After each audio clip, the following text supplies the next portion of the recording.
Meu querido, minha querida, uma boa noite. Deus te abençoe nesse domingo, nessa noite tão especial que o Senhor nos dá. Eu sou o pastor Alexandre Gouveia Faria, pastor da Igreja Batista Central do Fonseca em Niterói, e quero dizer a você que é um prazer dividir esse momento com você. Nós estamos meditando na Palavra de Deus, buscando alento, esperança e direção nesse momento difícil da história que o nosso país está vivendo. E numa reflexão anterior, nós iniciamos a nossa meditação em 2 Reis, capítulo 6, a partir do verso de número 24. E fomos até o capítulo 7, verso de número 2.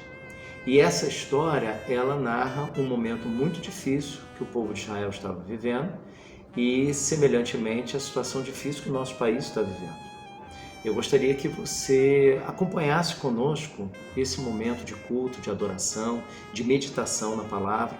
Nós vamos orar neste momento e logo após a oração você vai estar ouvindo um louvor e eu gostaria que você prestasse muita atenção na letra desse cântico, na sua melodia, você parasse aquilo que você está fazendo nesse momento e você tirasse alguns minutos para acompanhar esse momento de culto ao Senhor. Em nome de Jesus, vamos orar neste momento. Soberano e eterno Deus, muito obrigado por esse dia que o Senhor nos dá. Obrigado, ó Deus, pela vida que temos em Cristo Jesus. Mas ao mesmo tempo, ó Deus, nós te pedimos pelo nosso país, por aqueles que estão, ó Deus, travando uma luta, todos nós, contra o coronavírus. Especialmente, ó Deus, nós te pedimos pelos mais idosos e pelas crianças mais novinhas. Esses dois grupos compõem um grupo de risco, ó Deus, que podem ter a sua saúde muito prejudicada e podem até mesmo perder a sua vida.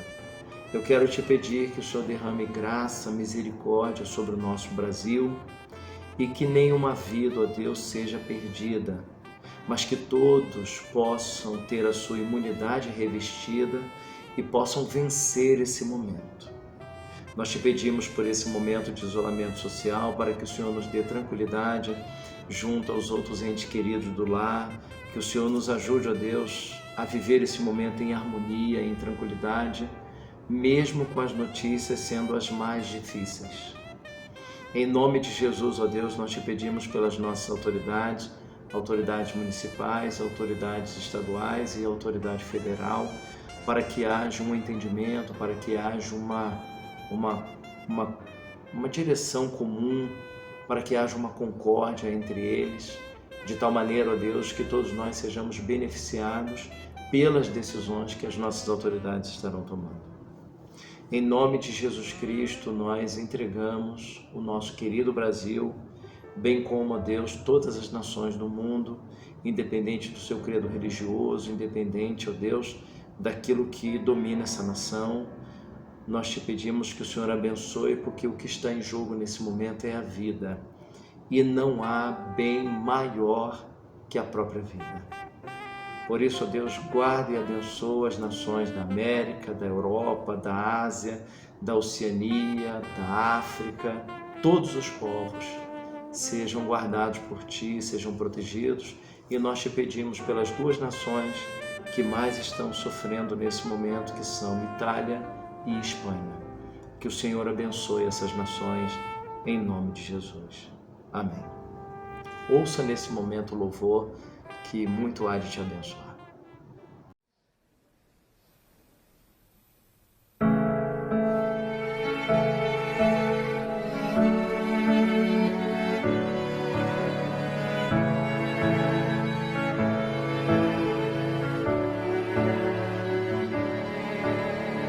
Ao sentir o mundo a meu redor,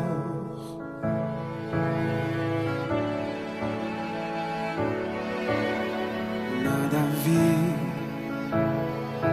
que pudesse ser real.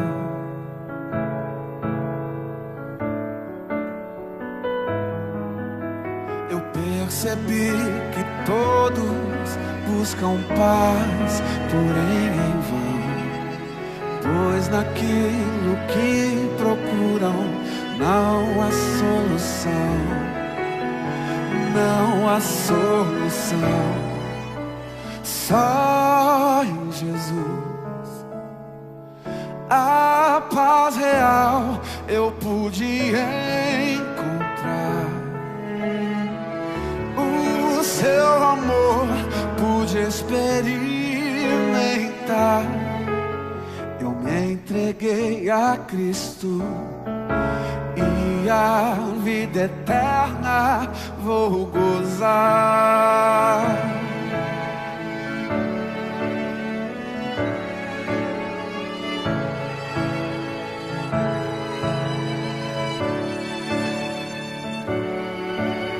Eu posso ver que você não é feliz.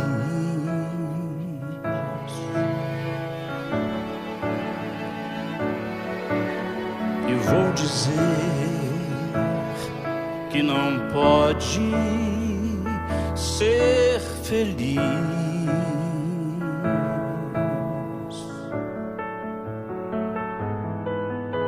se continuar a procurar em vão por caminhos que não trazem solução, não trazem solução.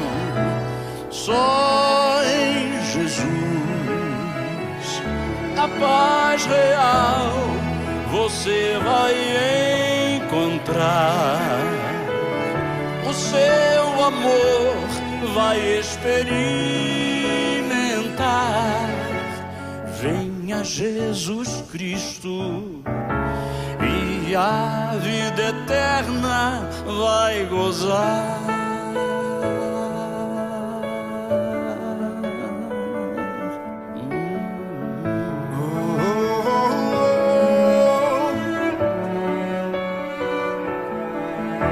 Só em Jesus a paz real você vai encontrar. O seu amor vai experimentar. Venha Jesus Cristo e a vida eterna vai gozar.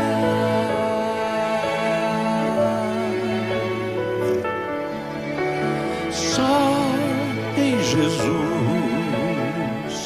a paz real você vai encontrar. o seu amor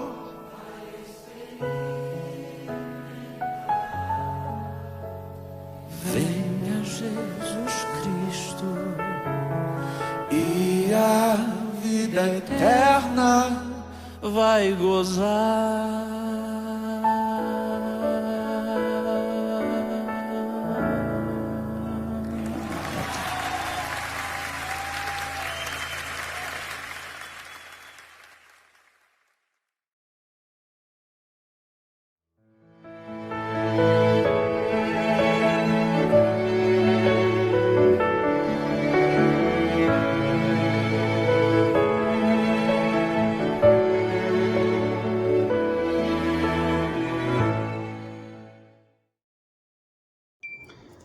Mais uma vez, para fazer assim uma breve recapitulação daquilo que nós analisamos, nesse dia nós tiramos para meditar sobre o seguinte tema: uma resposta à calamidade.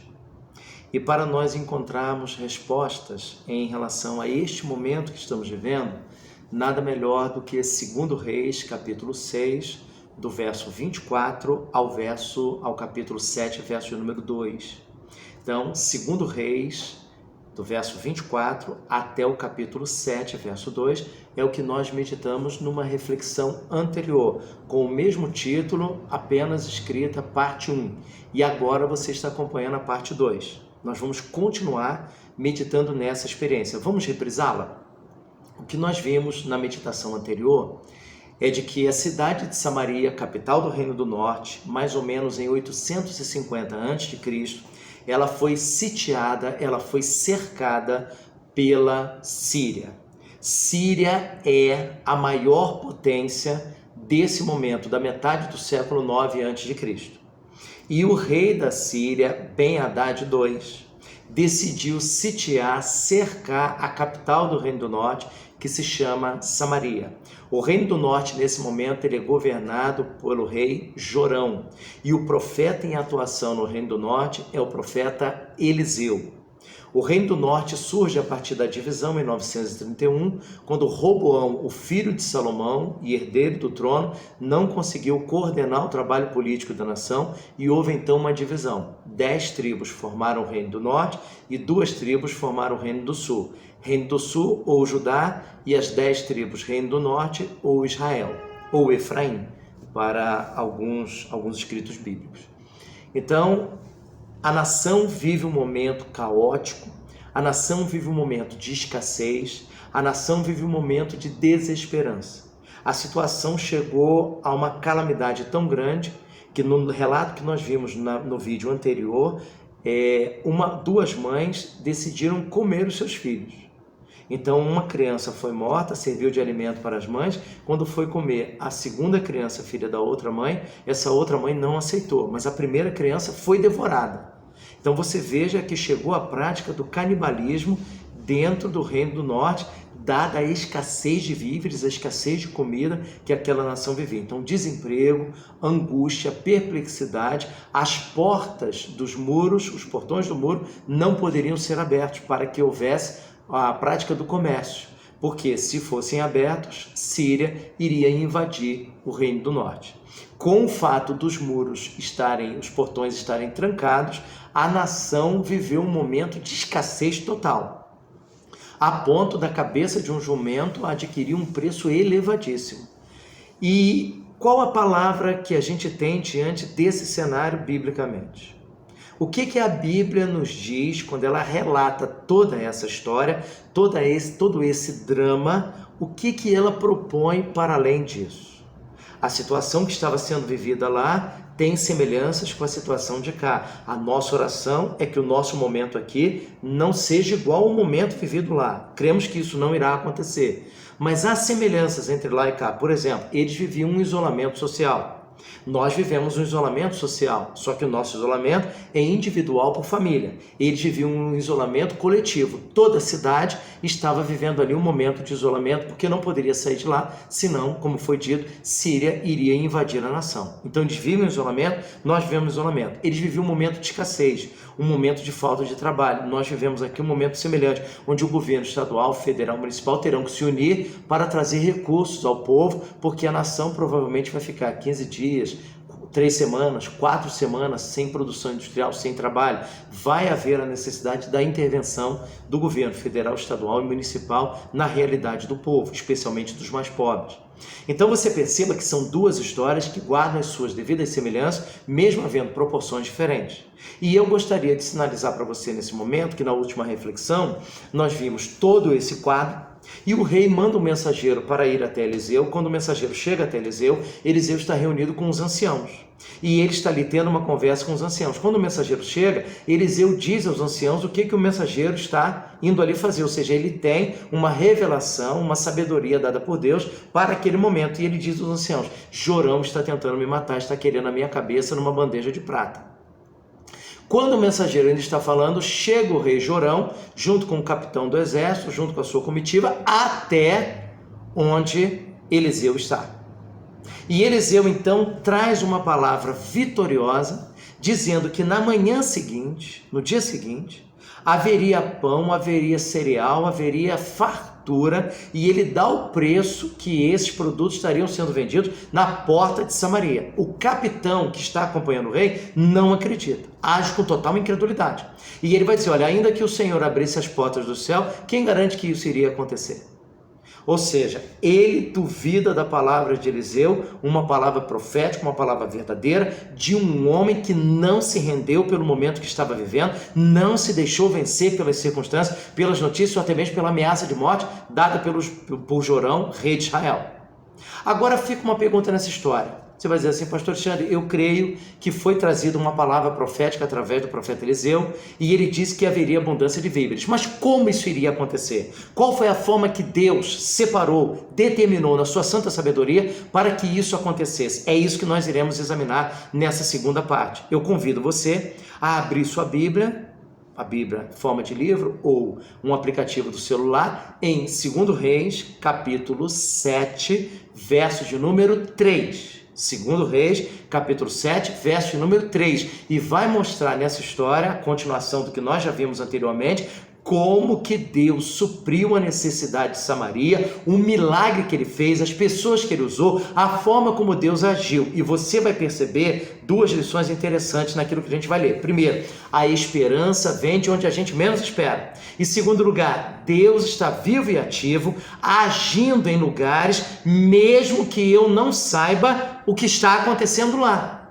O fato de eu não receber uma notícia de um milagre que está acontecendo em um determinado lugar ou região, ou na vida de uma família, de uma pessoa, ou na existência de uma empresa, ou no governo, em qualquer lugar, isso não quer dizer que o milagre não esteja acontecendo. O fato de eu não saber que está acontecendo não significa dizer que não esteja acontecendo. Deus está vivo e ativo. Essas duas lições são preciosas, você vai perceber isso. A esperança vem de onde a gente menos espera. Segundo lugar, Deus está vivo e ativo, ainda que eu não saiba o que Deus está fazendo. Vamos lá? 2 Reis, capítulo 7, a partir do verso 3, acompanhe aí comigo. 4 leprosos estavam à entrada da porta da cidade. Repare, os leprosos não poderiam estar do lado de dentro, porque poderiam contaminar as pessoas. Esses 4 homens tinham uma doença que, descoberta hoje, na sua fase inicial, o Ministério da Saúde faz constantemente propaganda, que ela tem cura, tem tratamento, mas se descoberta num estágio muito avançado, traz um comprometimento tal que se torna difícil a sua cura. Só que nós estamos falando de uma realidade de aproximadamente 2.900 anos atrás. Não havia pesquisa científica, recurso médico, tecnológico para trazer cura a esses homens. Eles estavam literalmente condenados à morte. E para que eles não contaminassem a nação, eles ficavam do lado de fora. Então esses homens vivem uma dupla realidade. Eles estão expostos a serem mortos pelos sírios e eles não têm acesso à realidade que está sendo vivida dentro da cidade. Eles não têm a comunhão humana que está sendo experimentada dentro da cidade. 4 leprosos estavam à entrada da porta da cidade. Eles disseram uns aos outros: para que ficarmos sentados aqui até morrer? Repare, eles vão analisar 3 alternativas. Preste atenção, 3 alternativas. Na primeira e na segunda alternativa, 100% de chance de morte. Na terceira alternativa, vamos colocar assim, 50% de chance de vida, 50% de chance de morte. Repare comigo, 3 alternativas. Primeira, 100% de morte. Segunda, 100% de morte. Terceira, 50% de morte, 50% de vida. Vamos analisar? Observe a última frase do verso 3. Para que ficarmos sentados aqui até morrermos? Se dissermos, entremos na cidade, há fome na cidade e lá morreremos. Então, primeira alternativa. Se pedirem para entrar na cidade, se entrarem na cidade, lá tem fome, eles irão morrer. Primeira alternativa, 100% certeza de morte. Segunda alternativa. Se ficarmos sentados aqui, também morreremos.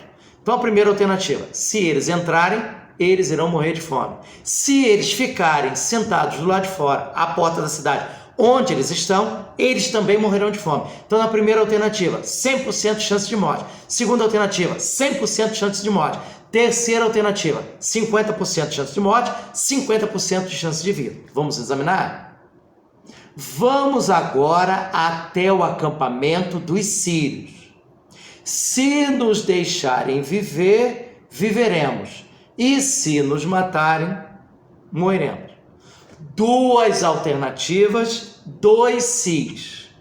Se eles chegarem lá e eles deixarem viver, eles viverão. Se eles chegarem lá e eles não deixarem viver, eles não viverão. 50% de chance de morte, 50% de chance de vida. Perceba, esses homens têm 3 alternativas, 3 possibilidades, 3 escolhas. Nós estamos vivendo um momento caótico, um momento difícil, um momento de reclusão social, de isolamento social. Mas mesmo nesse momento, saiba você que você terá opções e alternativas a fazer. Talvez 1, 2, 3, 4, 5, talvez num dia mais alternativas. E você terá que fazer escolhas. Você e eu devemos orar para fazermos as melhores escolhas nesse tempo de crise, nesse tempo difícil. Mas eu queria fazer 2 observações sobre as nossas escolhas.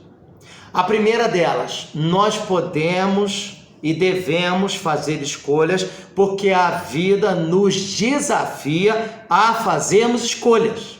E você e eu temos que fazer escolhas. Mas saiba, eu quero fazer um lembrete a você. Nós temos poder sobre as decisões, mas não temos poder sobre as consequências. Então nós fazemos uma escolha, não conseguimos um controle absoluto sobre os resultados, não temos um controle absoluto sobre os resultados das nossas escolhas. Então é a primeira observação, todos nós somos convocados a fazer escolhas, mas saiba você, não exercemos um controle absoluto sobre as nossas escolhas. Então as nossas escolhas precisam ser feitas debaixo de sabedoria, de orientação dada por Deus. Segunda observação, ao fazer escolhas, ao dar respostas, ao fazer opções, você estará tomando decisões. Fazer uma escolha A ou B é tomar decisão. Decisão por A ou decisão por B. E aí eu faço um pedido a você. Não tome decisões no momento em que você estiver muito triste ou deprimido, porque nesses momentos nós temos a tendência de radicalizar decisões simples, que poderiam ser tomadas em um outro momento, mas dado o nosso estado emocional não ser dos melhores, nós temos a tendência de radicalizar decisões tremendamente simples. Segunda observação, não tome decisões importantes em um momento de muita alegria, de muita euforia, de muito prazer. Porque nessas ocasiões nós temos a tendência em fazer promessas que não iremos cumprir. Então tenha muito cuidado, pois no momento de muita tristeza ou de muita alegria são os extremos da personalidade humana. Nesses momentos, decisões muito importantes que irão afetar o nosso presente, o nosso futuro, ou a nossa família, ou a nossa empresa, não devem ser tomadas no momento de extremo da vida.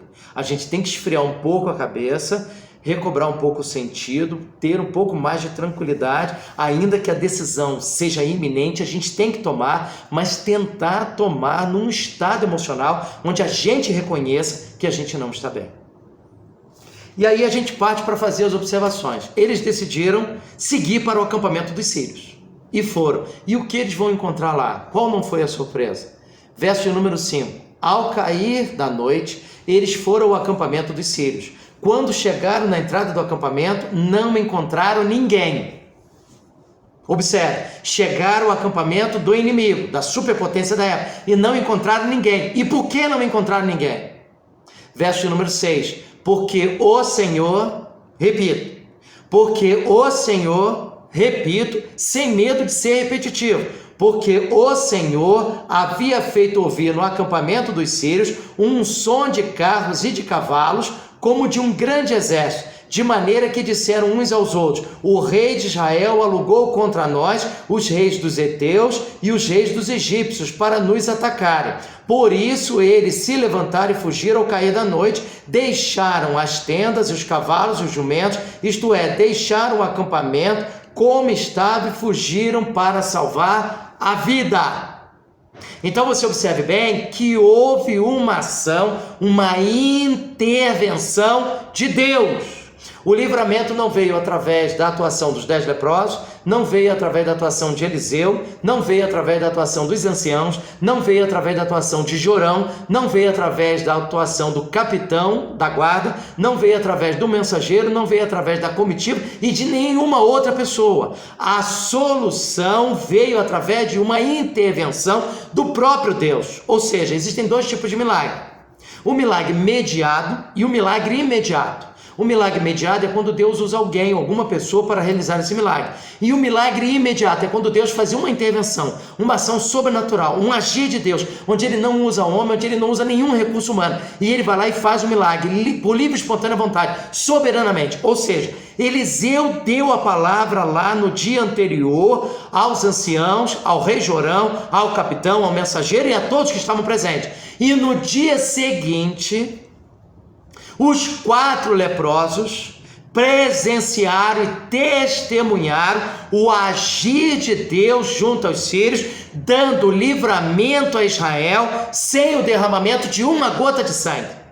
Ou seja, Deus é poderoso para dar a solução de onde a gente menos espera. Quando aqueles homens voltassem até a cidade de Samaria e dissessem aos seus contemporâneos que Deus fez o milagre, que Deus emitiu um som, que o acampamento foi abandonado e que tudo está lá, toda a riqueza daquele momento, todos os cavalos, os animais, toda a prata, tudo está lá e que Israel poderia pegar lá e não seria crime.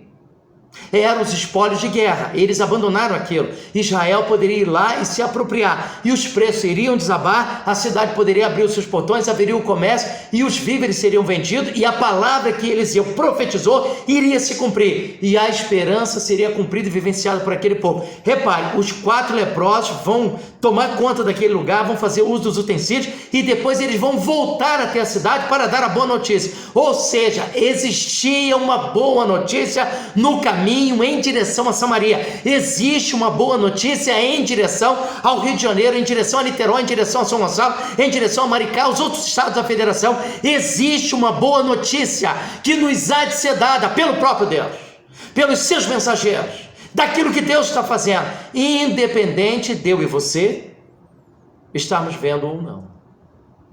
O fato de você não estar contemplando aquilo que aos seus olhos não pareça um milagre, isso não significa dizer que Deus não esteja fazendo um milagre, que os habitantes de Samaria não sabiam o que iria acontecer, que os 4 leprosos também não sabiam, mas Deus estava agindo. Eu queria que você percebesse isso em nome de Jesus. Nós não podemos ser reféns daquilo que está a um palmo dos nossos olhos, aquilo que está a um palmo da nossa vista, aquilo que está imediatamente visível. Eu não posso ser refém daquilo que eu estou vendo, daquilo que eu estou ouvindo, daquilo que eu estou tocando, daquilo que eu estou cheirando, daquilo que eu estou sentindo. Você precisa ser refém de Deus, do seu poder, do Evangelho de Jesus Cristo, do Deus que é poderoso para fazer muito mais além do que tudo quanto pedimos ou pensamos, segundo o poder que em nós opera. Você crê nisso em nome de Jesus? Você acredita nessa palavra? O que nós estamos relatando aqui a você não é a história de um homem. Eu de mim mesmo não tenho nada para te oferecer. Mas a Escritura Sagrada, que é a palavra de Deus, inerrante e infalível, ela tem esperança para te dar, porque essa história é verdadeira. Isso aconteceu como está descrito aqui, ainda que nós não tenhamos todos os detalhes dessa história, mas aprove ao Senhor registrá-la para mim e para você, neste tempo de crise, de que Deus está conosco em todos os momentos da nossa vida. Eu faço esse pedido a você. Creia nisso. Confie em Deus. Não confie no pastor Alexandre, eu sou um homem pecador exatamente como você. Mas confie na verdade de Deus, que está sendo proclamada nesse momento, para abençoar e confortar o seu coração. Vamos continuar? Por isso, verso número 7. Verso 8. Quando os leprosos chegaram à entrada do acampamento, entraram numa tenda, comeram e beberam. Pegaram dali prata, ouro e roupas e os esconderam. Repare, não estão cometendo furto, não é roubo, são os espólios da guerra. Os sírios abandonaram aquilo. E, isto é, deixaram o acampamento como estava e fugiram para salvar. Verso número 8. Depois voltaram, entraram em outra tenda e dali também pegaram mais coisas e as esconderam. Então disseram uns aos outros: não estamos fazendo o que é certo. Este dia é dia de boas novas e nós nos calamos. Se esperarmos até a luz da manhã, algum castigo nos sobrevirá. Vamos agora e o anunciemos no palácio do rei.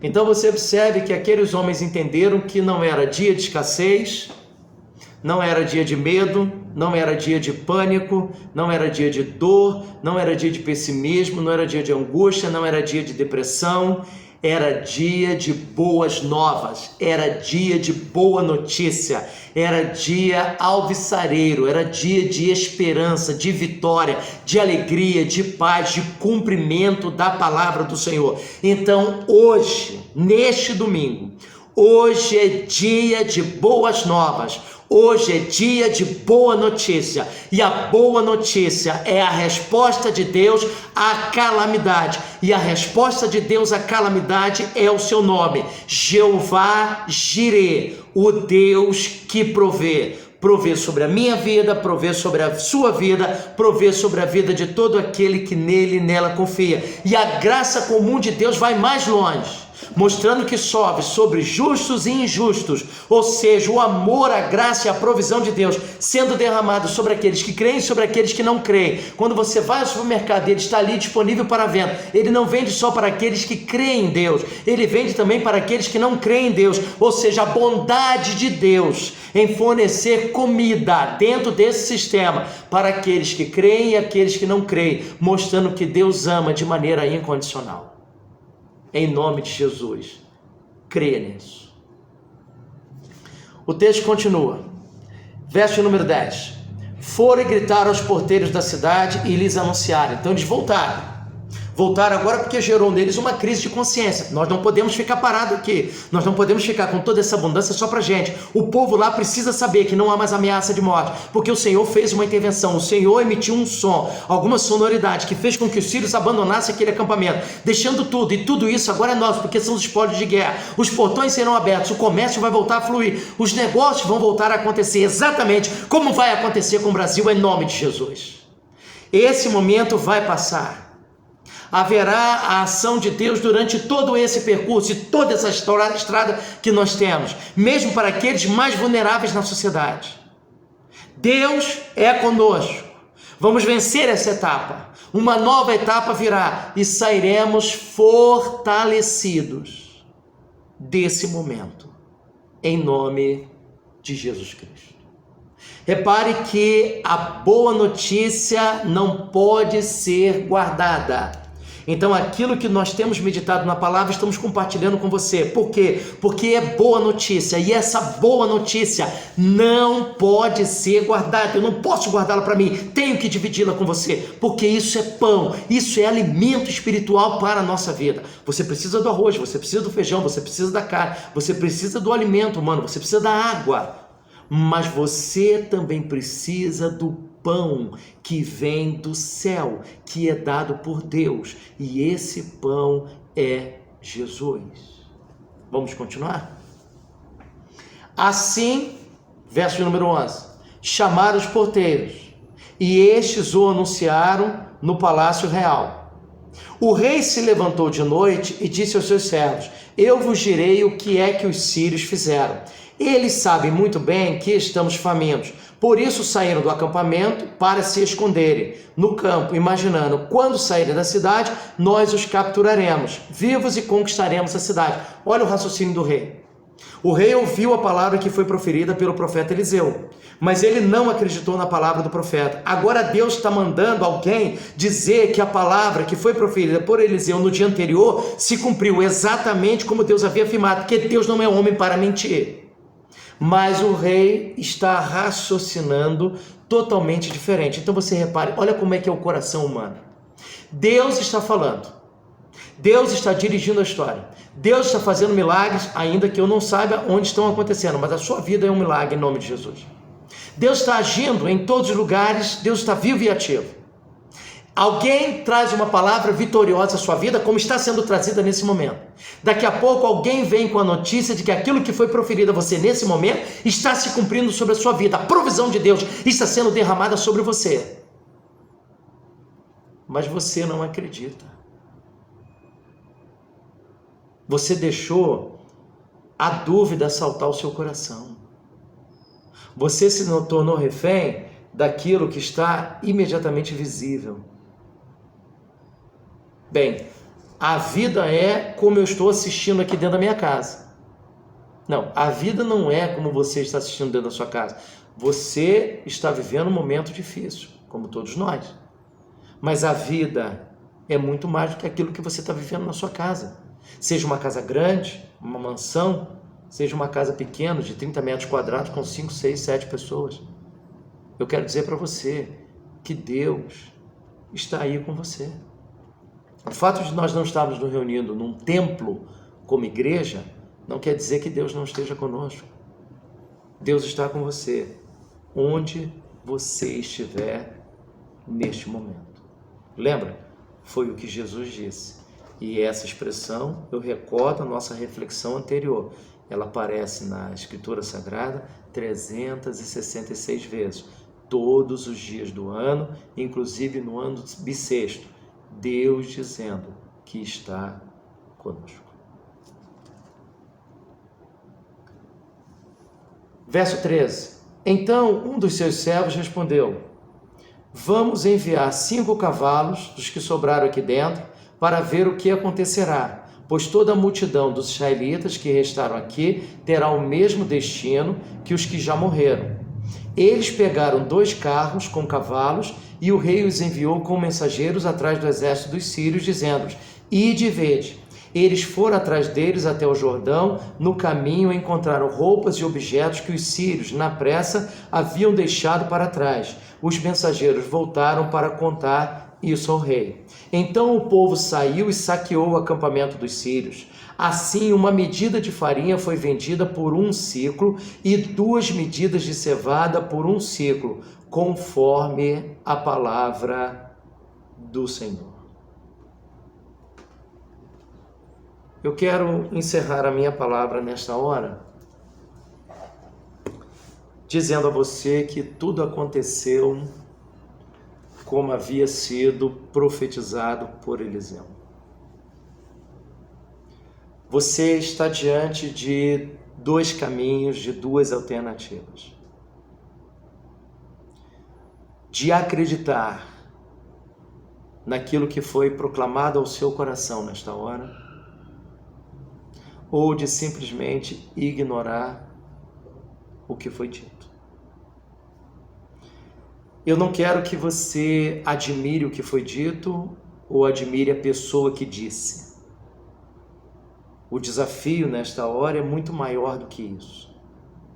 O desafio nesta hora é um desafio de fé, de confiança, de acreditar que Deus é maior que os nossos problemas.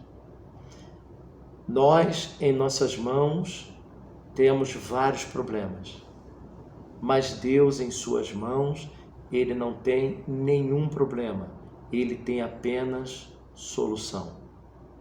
Há crise em todo o planeta por causa de uma pandemia, mas não há crise no céu. O mundo está em crise e nós que cremos em Jesus estamos em Cristo, que é poderoso para te dar forças para vencer este momento sob a direção de Deus. Meu querido, minha querida, repare que nós não estamos falando de religião A, B ou C, não estamos falando de templo, não demos o nome de igreja neste momento, não estamos falando nada disso. Estamos falando de um caminho, de uma verdade, de alguém que pode te dar vida para este momento e, mais do que isso, vida eterna, vida que não termina com a morte. Jesus, em certa ocasião, disse: eu sou o caminho, a verdade e a vida. Ninguém vem ao Pai senão por mim. Então a nossa proposta nesta hora é a proposta de um caminho. E esse caminho se chama Jesus Cristo. Quero desafiar você, mesmo diante da calamidade, mesmo diante da incerteza, mesmo diante da ansiedade, não se deixe vencer por esse momento. Entrega o teu caminho ao Senhor. Confia nele e o mais Ele fará. Gostaria que você ouvisse o cântico que estará sendo apresentado neste momento. Preste muita atenção a essa letra, porque ela com certeza vai falar ao seu coração. Amém.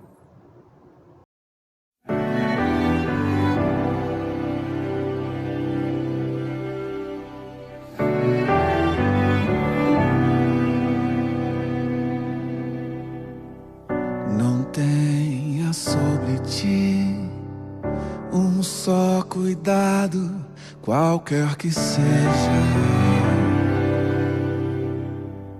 pois somente seria muito para ti.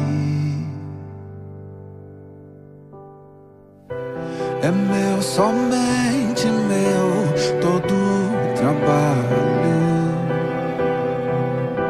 E o teu trabalho é descansar em mim. É meu, somente meu, todo o trabalho. E o teu trabalho é descansar em mim.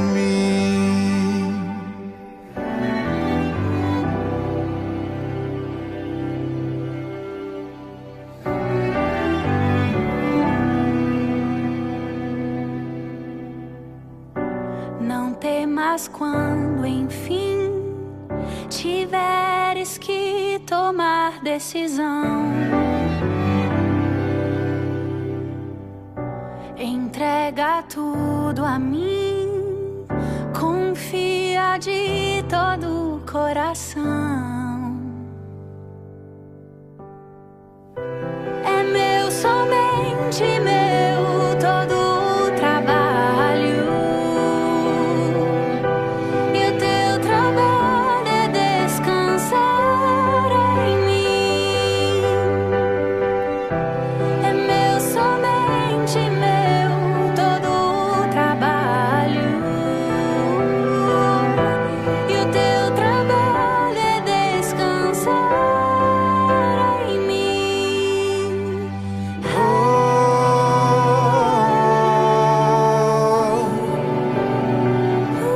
Descansar em mim. Descansa em mim.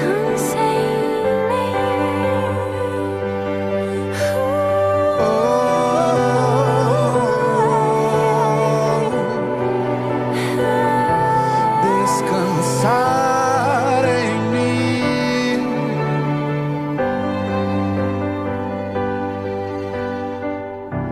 É meu, somente meu, todo o trabalho. E o teu trabalho é descansar em mim. É meu, somente meu, todo o trabalho. E o teu trabalho é descansar em mim.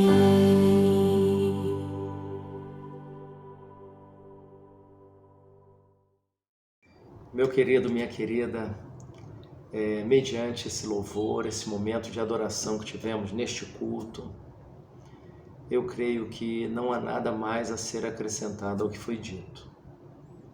A minha oração é que você e todos os seus na sua casa, nesse momento de isolamento social, recebam do Senhor força para vencer essa situação. Saiba você que todos nós estamos nesse mesmo barco. Eu, aqui em Niterói, Rio de Janeiro, você, onde você estiver nesse momento.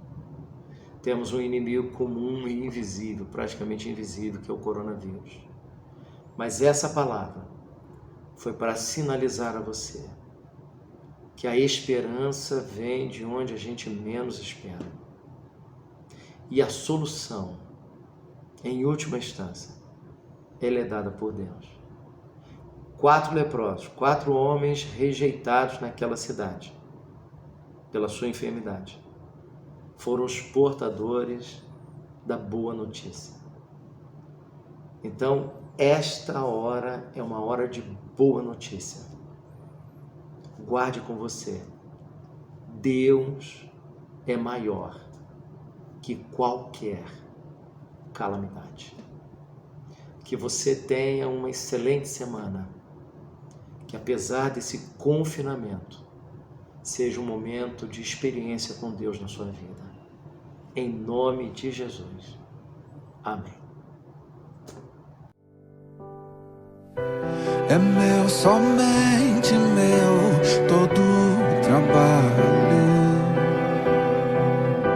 E o teu trabalho é descansar em mim. É meu, somente meu, todo o trabalho. E o teu trabalho é descansar em mim.